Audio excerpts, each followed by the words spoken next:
Hey everyone, get ready to dive into something pretty amazing. Today we're going to explore those classic stories, the parables of Jesus. But here's the twist, we're looking at them through the lens of A Course in Miracles. It's like finding hidden messages in something you thought you knew by heart. It really makes you realize how much wisdom is packed into those ancient teachings, doesn't it? It really does. And the book we're diving into today, well, it really brings that home.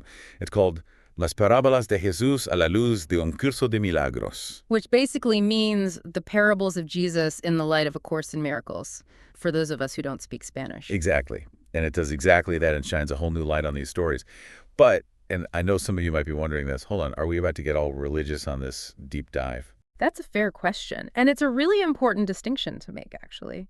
We're not here to push any kind of religious agenda or anything like that. Think of it more like we're using Jesus as kind of a prime example, someone who really embodied those ideas of love and forgiveness that A Course in Miracles is all about. It's about recognizing those universal truths, right? That anyone can connect with. Exactly. Like, remember that whole thing about Jesus and the Roman taxes? He wasn't saying, go ahead, start a revolution. What he was pointing to was a totally different kind of revolution. The one that happens inside us, in our minds. When we make that choice to choose love over fear. It's like an inside-out revolution. Yes. And this book really drives that point home. It actually makes this bold claim and says that if Jesus were here teaching today, his message of resurrection and everything, this book says that Course in Miracles would be it. Wow. That's a pretty bold statement. It is. Makes you think about these parables a little differently, doesn't it? Speaking of parables, how about we dive into one that I think tends to leave people scratching their heads a bit? The Prodigal Son. You familiar with that one? Oh, absolutely. Everyone's heard that one, but I think it's really easy to get caught up in the surface level, all the drama. Totally. Like the brother who's all jealous. Yeah. And the father who's way too forgiving. What's up with that? But this book we're looking at, it flips that whole script on its head. It straight up says that we were the prodigal son. Yes. And it goes on to make this fascinating connection to the idea of squandering our inheritance. Okay, so I'm picturing a pile of gold that we're just throwing out the window. Right. But it's not about actual money or possessions or anything like that. It's talking about something much deeper, this incredible power that we all have within us. Okay, it's like that creative spark, that essence of God within each and every one of us. Okay, I'm with you. So how do we go about squandering this? I like that word, squandering. Well, just think about it. How often do we get so caught up in these illusions, Stuff that ultimately doesn't even matter. We're chasing validation, possessions, those fleeting moments of pleasure, and meanwhile, we're neglecting that inner treasure that we all have. We forget what we're really worth. Yes. And so coming home in this parable, it's not about physically going back to someplace. It's about remembering who we truly are. It's like that whole thing, A Course in Miracles talks about remembering our true nature, our divine nature. Exactly. And there's this one detail, just a word really, that this book uses that really stuck with me. It calls us God's treasure. You're not just loved by God, you're treasured. That is beautiful. And it actually makes me think about another parable. You know the one with the workers in the vineyard? The one where everyone gets paid the same, even if they started working at different times? Ah, yes. The one that tends to ruffle some feathers. Right. It feels kind of unfair. But this book, it suggests that our reaction to that feeling of, hey, wait a minute, actually reveals something super interesting about how our egos work. Exactly. Because the ego loves to compare, right? Always judging, figuring out who's worthy, who deserves what. And this parable, it throws a wrench in that whole system. It's basically saying that God's love, not a reward system. It's not like, oh, you did good, here's some love, you messed up, no love for you. And not something you earn. It's just there. Yeah. Always. Yes. And it's available to everyone, no matter what, just like the sun shines on everyone. I don't have to play favorites. Exactly. And the source is suggesting that real peace, like true inner peace, comes from accepting that love, not trying to earn it. It's that whole shift, right? From that scarcity mindset, there's not enough love to go around, to an abundance mindset, whoa, there's plenty of love. Precisely. And that shift right there, that's at the heart of what A Course in Miracles calls forgiveness. And speaking of forgiveness, this book uses a kind of messy analogy, I guess you could say, to shake up the way we usually think about forgiveness. You're talking about that whole new wine and old wineskins thing. That's the one. Have you ever actually tried to do that? Put new wine in an old wineskin? Let's just say it doesn't usually end well. I can imagine. That old wineskin, Yeah. all stiff and dried out. It just can't handle that fresh, fermenting energy of new wine. Just bursts. And that's what the source is getting at. That's what happens when we try to cram the radical kind of forgiveness that A Course in Miracles is talking about, into those old, rigid ideas we have about blame and judgment. So what we need are new wineskins. Exactly. New ways of looking at this whole forgiveness thing. New ways of thinking, of seeing the world. And luckily, this book gives us some clues about what those new wineskins might look like. It all boils down to shifting how we see where harm comes from. Okay, now you've got me really intrigued. But we can unpack that a little bit later. Now you're just teasing me. All right, really, what other parables does this source explore? What other mysteries are we about to uncover? Speaking of shifting our perception, there's this other parable that the book unpacks in a way that I thought was really interesting. The parable of the wheat and the tares. Have you heard that one? Oh, yeah, that one always kind of freaked me out. The whole, separating the good from the bad, it felt very Judgment Day to me. Yeah. Right, like this big cosmic sorting hat. But what this book does is it offers a completely different take on it. It's saying that this parable, it's not about some far-off future event. It's about something we experience all the time.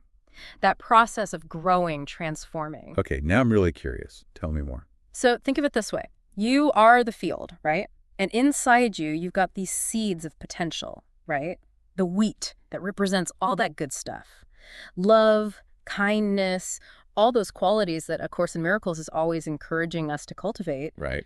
But then, you've got these tares too, right? All those pesky, weedy thoughts, fear, doubt, all that stuff. But they're just part of the landscape, It's like you're going along trying to be all love and light, and then, bam, some old resentful thought pops into your head. Exactly. And what do we usually do? We want to yank those tares right out. Get rid of them. Gone. We get impatient with ourselves. We think we should be further along, more perfect. Been there. But you know what this source reminds us? Spiritual growth takes time, just like you can't force a plant to grow faster. Right? Same with us. And yanking out those tares before they're ready might damage the good stuff too. So it's more about, patience. Yeah. Trusting the process. Exactly. And that patience thing applies to our relationships too, Oh, I see where you're going with this. Think about a time you were just ready to give up on someone, write them off because of their flaws. Well, this parable, it's encouraging us to see those flaws as the pears, not the whole person, just something that's still growing. It's like that saying, be kind. Everyone you meet is fighting a hard battle. We don't always know what people are dealing with, what kind of tears they're struggling with inside. Yeah. Yes. And we never really know, do we? Which, this actually makes me think about another big part of the Course, the whole idea of giving miracles. Ooh. Yes, love that. And the source actually connects that idea to the parable of the talents. Remember that one? The whole burying the talent in the ground thing? Oh, yeah. That one always makes me a little uncomfortable, honestly. Am I doing enough with my talents? Talk about an inner critic trigger. Right. Am I fulfilling my purpose? So much pressure. Exactly. But the thing is, this parable, it's not about actual talents. Not really. It's about recognizing those gifts we've all been given. Love, compassion, that ability to forgive. It's about that inner treasure we were talking about earlier. So it's not about trying to get more love, but realizing we already have it. And then sharing it. Exactly. And this source makes a really powerful connection there. It's saying that is what giving miracles is all about. Taking all those gifts, all those experiences of healing, transformation, all that good stuff, and letting it flow out from us. So it's not enough to just sit here and feel grateful for the love and forgiveness we've received. Well, gratitude is a good start, but yeah, there's more. We're meant to be conduits for that love. So how do we do that? It doesn't have to be some big grand gesture. It could be something small, a kind word to a stranger, really listening when someone's hurting. Just letting that love flow through us. Yes. Like a never-ending spring. Okay, so we've talked about trusting the process, about how important it is to share love and forgiveness. What other little nuggets of wisdom does this book have for us? Right. There's got to be more. Well, I know it might seem like we're circling back a bit here, but bear with me. Remember those workers in the vineyard? You mean the ones who all got paid the same, even though it seemed kind of unfair? That's the one. And the book, it uses that very natural human reaction we have, that feeling of no fair, to point out something really profound about A Course in Miracles. Because remember, God's love, it's not something we earn by working hard, putting in the time. It's a gift. Pure and simple, and it's given equally to everyone. Like letting go of that need to compare, that constant need to prove ourselves, and instead just relaxing into this present moment, just being. Yes, exactly. It's not about how long we've been on the spiritual path or how many good deeds we've racked up. We are all worthy, right here, right now. That is such a tough concept to really grasp. But when you do, it's incredibly freeing. It's like all that pressure is gone. It is. And this parable, it's like it dismantles that whole system, right? Yeah. That hierarchy that our egos love to create, that some people are more advanced than others. Right, like there's some kind of spiritual ranking system. Yeah. It's good to be reminded that we're all just in this together, stumbling along, Right. learning, growing. Which, speaking of, there's another parable that I always kind of felt like I was failing at. The parable of the sower. You know that one? Oh, yeah. The one with the seeds falling on different types of ground. Yes. Like, am I the rocky ground? Yeah. Am I just not fertile enough for these spiritual seeds to grow? It's so easy to internalize it that way, right? But this source offers such a beautiful perspective shift. Because the thing is, the sower doesn't stop sowing just because some of those seeds might not be landing in the ideal spot, So it's not about the outcome, Yeah. but about just doing it. Yeah. The act of sowing itself. Exactly. And that relates directly to how we share A Course in Miracles in our lives, too. We're called to be sowers, spreading those seeds of love and forgiveness everywhere we go, even if we don't see those seeds sprout right away, even if some people aren't receptive. We just keep on sowing. Exactly. Trusting that those seeds will find their way to fertile ground, and when they do, they might flourish in ways we can't even imagine. It's about surrendering to the timing of it all. Yes, divine timing. But still doing our part, right? Exactly. Okay, so that's trusting the process, sharing love and forgiveness. What else you got? Okay, before we wrap up this whole parable party, there's one more that I want to touch on. I think it's a powerful metaphor for the whole process of spiritual transformation. The parable of the net. Ringing any bells. Okay, remind me about that one. It's the one where the fishermen go out, they cast their net into the sea, they pull in all these fish, some good, some bad. Oh, yeah, and then they have to sort through everything. Exactly. And again, it seems like there's this element of judgment, right? Deciding what's good, what's bad, what's worthy. Totally. But the source points out, this is another one of those parables that often gets misinterpreted. It's not about some outside force passing judgment down on us. It's about what's happening inside each of us. That process of discernment that we all go through as we walk the spiritual path. Oh, I see what you're saying. So the net, that's like our own minds. Yes. And we're casting it out into this vast ocean of thoughts and experiences. And then we have to decide what to keep and what to toss back. You got it. It's about becoming aware of what's swimming around in our own minds, recognizing that not every thought we have is true or even helpful. And then it's about making conscious choices about what we're going to focus on, what we're going to nurture. That reminds me of that line in A Course in Miracles. You are very welcome to my forgiveness because I have forgiven myself. Yeah. And it's not about saying that harmful thoughts are okay. It's about seeing their unreality, choosing a different way of seeing. Exactly. And what's really important here is that this whole sorting process, it's not about becoming perfectly pure, getting rid of every negative thought completely. Because let's face it, those bad fish, those fear-based thoughts, they're going to pop up. Oh yeah, they're going to keep swimming into our nets. That's just part of being human.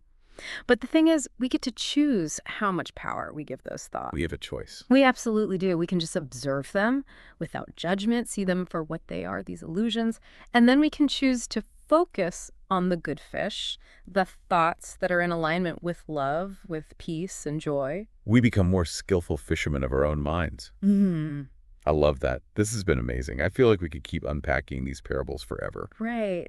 There's just so much there. And you know what I love about this book? It doesn't try to tell you what to think about these stories. It invites you to find your own meaning. I know, right? We could go on and on. But before we get totally carried away, let's bring it back to you, our listeners. Yeah. Because, that's what this is all about, right? What does it actually look like to take these stories, these parables, and really see them through the lens of Course in Miracles? What changes? Well, I think it starts with realizing that these stories, they're more than just, historical anecdotes or whatever. They're not just moral lessons. They're invitations, really, to go deeper, to find those layers of meaning that really speak to us, in our own lives, on our own journey. They're not meant to be taken literally. Yeah. But they're supposed to spark something within us. Yes, exactly. Think of the parables like seeds, little seeds of wisdom that were planted a long, long time ago. And even today, they still have the power to blossom, especially when we connect them with these principles from A Course in Miracles. And what I really like about this book, the one we've been exploring, is it doesn't shy away from the more challenging parts of all this. The parts that make you kind of go, wait, what? Like this whole idea of shifting our perception of where harm comes from, that's a biggie. It is. It's huge. And yeah, I mean, it can feel a little mind-boggling, right? Remember that whole new wine in old wineskins thing? Yeah. Those old wineskins, those are like our deeply ingrained patterns. The blame, the judgment, seeing ourselves as separate from everyone else. And those old ways of thinking, they just can't contain the kind of radical forgiveness that A Course in Miracles is talking about. Okay, so then how do we make room for those new wineskins? How do we actually start to live this kind of forgiveness? Well, this source reminds us that it all starts with awareness, just noticing, noticing when we're falling into those old thought traps, those knee-jerk reactions like, grrr, it's their fault or whatever. Oh, yeah, we've all been there. Right. But instead of beating ourselves up for having those thoughts, because remember, those tears, they're going to pop up from time to time. It's totally normal. But we have a choice. We can choose to just gently shift our focus. It's like hitting the pause button before we react. Yes. Exactly. Giving ourselves a chance to choose a different response. Ask ourselves, okay, what would it look like to approach this situation with love? What if, instead of focusing on who's to blame, I just offered compassion to myself and to this other person? Which isn't about saying, oh, it's okay that you did that. Not at all. Yeah. It's about seeing things from a higher perspective. And that's where these parables, I think they can be so powerful. They give us these little glimpses into another way of seeing the world, where forgiveness is possible, where love is truly unconditional. And you know what? The more we spend time with these stories, letting their wisdom really sink in, the more we start to see those same possibilities showing up in our own lives. It's like we're training our minds to see the world through a totally different lens. Mm-hmm. The lens of love, which really, that's what A Course in Miracles is all about, isn't it? Yeah. It really is. Remembering that we're not alone on this path. We have these ancient teachings to guide us, these stories that have survived for centuries, and then we have this incredible resource, A Course in Miracles. It helps us take all that ancient wisdom and make it real in our modern lives. It's like having a treasure map, right? It is. And the treasure, it's been within us all along. Beautifully said. And as you go about your day-to-day, dear listener, we invite you to carry these parables with you in your heart. Look at them with fresh eyes and just ask yourself, what if I choose to see myself and everyone I meet? What if I choose to see them through the lens of love? You might just be amazed by the miracles that start to unfold.